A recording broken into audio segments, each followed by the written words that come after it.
Salut tout le monde, c'est Sylvain, j'espère que vous allez bien. Je vous remercie de me retrouver pour les taroscopes du mois de mai 2021. Un mois où je vous souhaite justement de faire ce qui vous plaît, tant qu'à faire. Des taroscopes que j'essaie encore une fois de faire d'une façon courte et efficace. Regardez donc la vidéo correspondant à votre signe, mais également celle correspondant à votre ascendant et à votre signe lunaire afin d'avoir davantage de renseignements. Et si vous souhaitez une consultation privée, vous trouverez toutes les informations pour me contacter dans la barre de description de cette vidéo ou sinon elles sont en train de s'afficher juste maintenant. Salut les Gémeaux, ascendant Gémeaux, signe lunaire en Gémeaux, bienvenue pour votre taroscope du mois de mai 2021, qu'on vous souhaite rempli de belles surprises. Un tirage assez intéressant et vraiment plein d'énergie comme vous allez le voir. Votre carte principale, c'est la carte du yin-yang. Alors dans le sens endroit, c'est yin, dans le sens inverse, c'est yang. Donc toute cette histoire de cycle, voilà, de roues qui tournent. Un cycle peut être yin, donc avec des énergies très féminines, vient de se mettre en place, vient de toucher à sa fin. Là, vous entrez dans un cycle yang, hein, un cycle avec des énergies beaucoup plus masculines. Alors, en fin de compte, votre mois de mai sera marqué par ces énergies de feu qu'il s'agira de canaliser pour les utiliser, bien sûr, à bon escient et ne pas s'éparpiller un peu de partout. Quand on voit tout de suite ce roi de bâton ici, autant vous dire que voilà, on voit qu'il y a beaucoup d'énergie flamboyante pour vous au mois de mai et vous aurez certainement envie d'accomplir des choses, de vous lancer des défis. Vous pourrez faire preuve de détermination, de courage, de charisme, tout ça, d'esprit d'entreprise et vraiment si vous canalisez bien cette énergie de feu, vous brûlerez personne sur votre chemin, mais au contraire, vous allumerez tous les flambeaux voilà, qui vous mèneront sur la route, qui mène à la meilleure version de vous-même. Félicitations, une énergie vraiment flamboyante qui va vraiment vous muscler à votre mois de mai là et vous donnera envie de faire plein de choses. Et écoutez, c'est ce qu'on vous souhaite, de faire plein de choses, d'être dans la réussite justement, dans l'esprit d'entreprise et surtout d'en faire profiter les autres et de les inspirer sur votre chemin, pourquoi pas. Votre énergie positive, alors c'est assez surprenant parce que c'est pas l'énergie, enfin c'est pas la carte la plus justement flamboyante du jeu, le 5 de coupe qui à la base parle de déception, on a un peu le cœur chagrin avec le 5 de coupe, mais là pour le coup on voit qu'effectivement, puisque c'est dans les aspects positifs que vous avez cette carte, que vous arrivez à faire fi de.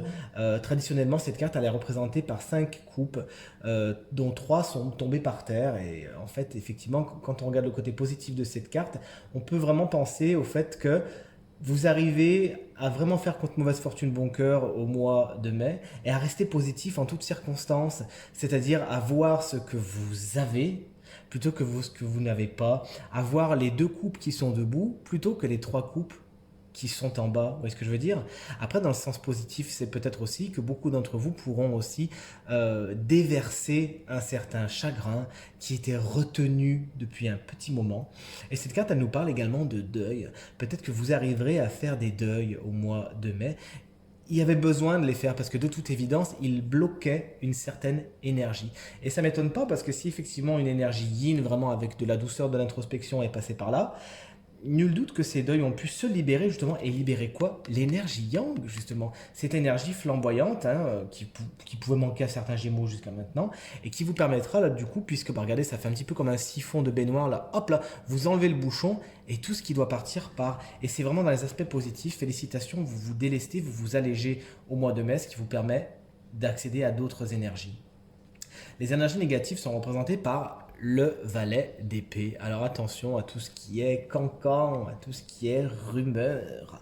On pourrait un petit peu parler dans votre dos, mais après c'est pas étonnant parce que regardez, si effectivement vous avez une énergie d'action, si jusqu'à maintenant vous n'étiez pas plus que ça dans l'action, mais que là au mois de mai vraiment vous enclenchez la seconde et vous lancez beaucoup de projets, beaucoup de personnes pourraient être un petit peu jaloux, vous savez, et fatalement la jalousie ça fait parler. Donc fatalement vous pourriez essuyer quelques petits cancans, quelques petits ragots, etc., etc. On parle de cette énergie yang, regardez, donc qui va vraiment vous permettre de faire plein de choses. Mais ne l'oublions pas, c'est que le valet d'épée, dans sa position négative, nous parle de beaucoup de paroles pour pas grand-chose. Donc il s'agira bien, tous ces fameux projets dont vous parlez que vous avez envie de lancer, de les lancer, pas juste de les laisser justement à l'écurie, les chevaux, il va falloir ouvrir la porte et laisser sortir tout ça. Cette carte nous explique également, pour finir, que vous pourriez faire preuve d'un petit peu d'arrogance. Un petit peu, moi je sais mieux que toi, moi je sais tout parce que j'ai lu dans les livres, parce que j'ai les ampoules bien éclairées, parce que j'ai les oiseaux qui viennent me voir.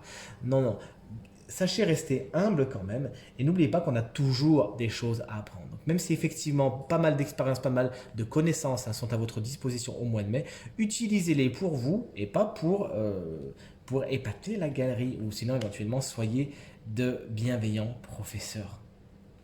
Votre vibration, elle est géniale, autant vous le dire. C'est celle du 9 de Pentacle, une carte qui nous parle de grande réussite. Et c'est vraiment l'énergie qui va colorer tout votre jeu. Cette énergie qui est à votre disposition, vous n'avez plus qu'à, vous savez, tirer la queue du Mickey, comme on dit, pour faire descendre. Bah quoi, pour faire descendre toutes ces belles opportunités. Cette carte nous parle de satisfaction. Donc effectivement, c'est une énergie qui est à votre disposition au mois de mai. La satisfaction, mais pas d'un coup de baguette magique ni d'un claquement de doigts. C'est la satisfaction du 9 de Pentacle qui vient du fait d'un travail, qui vient du labeur, qui vient du fait que vous vous êtes investi et vous pouvez donc profiter, récolter ce que vous avez semé jusqu'à maintenant et commencer à profiter d'une certaine aisance, d'une certaine satisfaction. Et donc, puisque c'est des énergies qui sont vraiment prégnantes dans votre jeu, ces énergies d'action, de semer quelque chose, n'hésitez pas à le faire puisque de toute évidence, ce que vous semez au mois de mai donnera des fruits assez juteux très rapidement. Voilà pour votre vibration. On passe tout de suite à la direction de votre mois de mai. Attention, compétition sur votre chemin.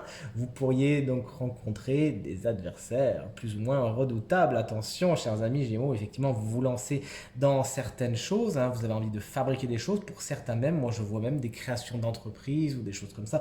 Des choses importantes, si vous voulez. L'énergie yang, à un moment, elle ne va pas rester lettre morte. La montée de Kundalini qui va venir, laissez tomber quoi. Et vous pourriez, sur votre chemin, rencontrer des gens, peut-être d'autres Gémeaux, qui sait, qui ont aussi cette énergie feu et qui ont envie de faire des choses. Alors il s'agira de ne pas fuir devant les batailles, bien sûr, mais de ne pas non plus faire preuve d'arrogance et de vouloir écraser les autres et jouer des coudes. Okay, si pour un peu vous pouviez être dans la collaboration, ça serait encore mieux. Donc voilà vers quoi vous allez au mois de mai. Vous vous achalandez vers quelque chose d'un peu conflictuel, justement. Donc maintenant que vous êtes prévenu, n'oubliez pas que vous pouvez gérer cette énergie yang au mieux. Les conflits, on va le voir, se retrouveront aussi pas mal dans la vie sentimentale, comme on va le voir dans la fin du jeu. Donc essayez toujours, autant que faire se peut, de faire preuve de tact, de faire preuve de bienveillance, de privilégier la communication, tout en gardant l'équilibre avec le fait qu'il faut aussi vous respecter, faire respecter vos idées, vos valeurs et vos envies. Allez, on passe maintenant aux 3 domaines du quotidien, en passant en premier lieu par le professionnel, une très belle arcane majeure qui s'appelle la justice. Alors effectivement, vous pourriez avoir des affaires juridiques, administratives, assez officielles en cours. Alors cette carte peut représenter certains accords, certains litiges, même si là la carte est dans le bon sens, donc cette éventualité est un peu plus loin ou ne concernera que quelques Gémeaux. Mais là, on voit surtout, pourquoi pas, des papiers qui se signent, des embauches. Qu'est-ce qu'on peut avoir d'autre? Quelque chose vraiment avec le livre de la loi ici, qui a un rapport avec les codes, vous savez. Donc quelque chose qui est important et qui s'officialise.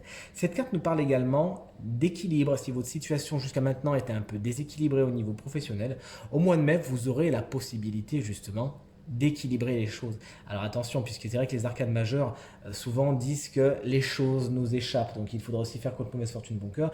Mais moi, quand je vois un roi de bâton en dessous, nul doute que vous aurez quand même, à mon avis, un peu prise sur les événements, donc n'hésitez pas à équilibrer les deux balances qui sont ici. Cette carte nous parle également de décision, de trancher. C'est comme si au niveau professionnel, justement, des décisions assez importantes étaient prises en toute objectivité, en toute lucidité. L'épée de la justice tombe et c'est pour le meilleur.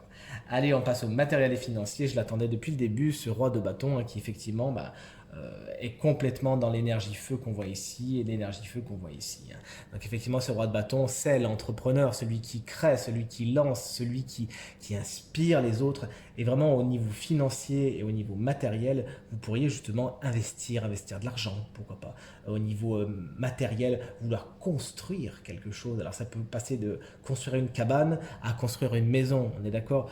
C'est une énergie, ce qui est important, c'est l'énergie qui émane de cette carte. Et surtout, votre capacité à la ressentir et à la transcender, d'accord. On peut être tout aussi fier d'avoir construit une cabane dans le jardin qu'une maison. ne l'oublions pas. Mais toujours est-il, ce roi de bâton, si c'est une énergie, eh bien, elle va vraiment dans l'énergie yang, d'entreprendre, d'investir, de prendre des risques mesurés, mais surtout de se lancer, de ne pas laisser les choses au point mort, mais bien de se lancer. Et si c'est un personnage, eh bien cette personne, qui peut être un homme ou une femme, rappelons-le, le tirage est général, est quelqu'un qui pourra justement vous aider, vous appuyer, vous seconder, vous prendre un petit peu dans son sidecar, vous savez, et avancer avec vous au niveau matériel et financier. On finit par le sentimental.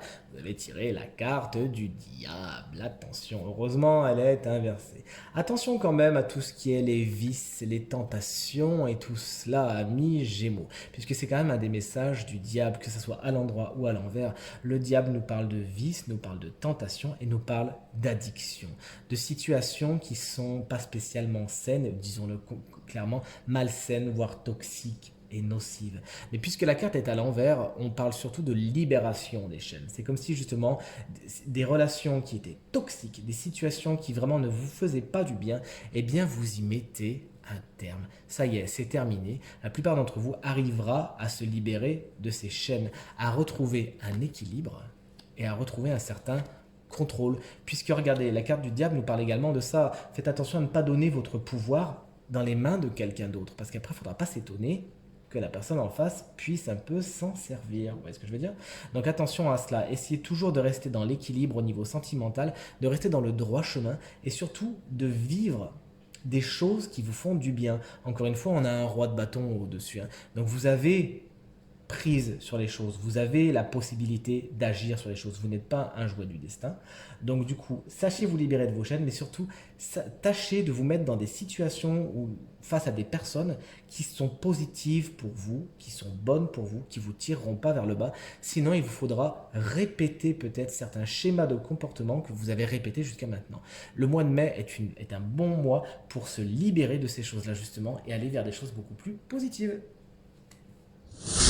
Ce tirage est maintenant terminé et j'espère qu'il résonnera avec un maximum d'entre vous, qu'il vous apportera des éclairages nouveaux vous permettant d'aborder ce mois de mai de la façon la plus positive possible. Merci infiniment pour vos encouragements, vos commentaires, vos partages qui me font vraiment très chaud au cœur. Très bonne journée à vous, très bon mois de mai et à très bientôt. Salut!